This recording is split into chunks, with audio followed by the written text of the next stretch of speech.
అయితే గత వైఎస్ఆర్ ప్రభుత్వం ఉన్నప్పుడు మా ప్రాంతాల్లో పెన్షన్ అనేటటువంటిది అందాలనుకుంటే కనీసం ఒక రోజులోనే వాలంటీర్ వ్యవస్థ ద్వారా అందించేటటువంటి దాఖలాలు ఉన్నాయి.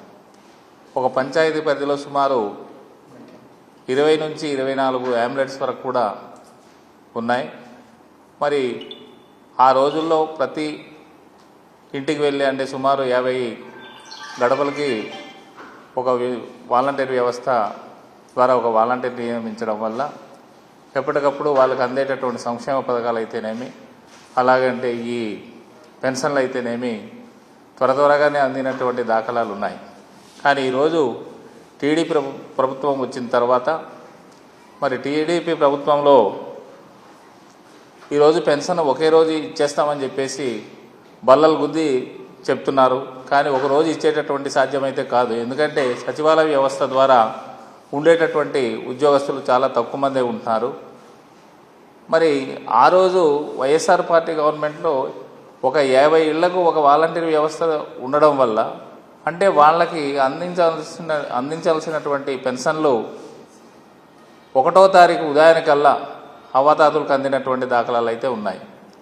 మరి ఈ కొత్త ప్రభుత్వం అంటే తెలుగుదేశం ప్రభుత్వం వచ్చిన తర్వాత మరి వాలంటీరు వ్యవస్థ ఎప్పుడైతే ఎత్తేసి సచివాలయ వ్యవస్థ ద్వారా మరి అందిస్తామని చెప్పేసి అంటున్నారో ఆ అందించడానికి సమయం అనుకూలంగా లేకపోవడం, లేదనుకుంటే ఆ గ్రామాలకు వెళ్ళి ఇచ్చేటటువంటి పరిస్థితి, ఉన్నటువంటి కొద్దిమంది సచివాలయ సిబ్బంది సరిపోయినటువంటి దాఖలాలు లేవు.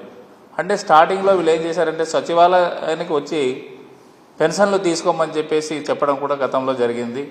ఆ పెన్షన్ల కోసం సుదూర ప్రాంతాల నుంచి వచ్చినటువంటి వాళ్ళు కొంతమంది మధ్యదారిలో చనిపోయినటువంటి దాఖలాలు కూడా ఉన్నాయి.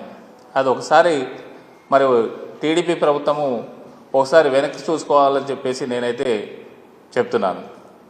మరి ఈరోజు మేము అంటే వైఎస్ఆర్ పార్టీ ప్రభుత్వం ఉన్నప్పుడు సుమారు పెన్షనర్స్ తీసుకున్న టైంలో 5 రోజులు టైం గడువిచ్చేవాళ్ళు. 5 రోజుల్లో వాళ్ళు వచ్చి ఆ పెన్షన్లు కలెక్ట్ చేసుకునేటటువంటి దాఖలాలు ఉండేవి.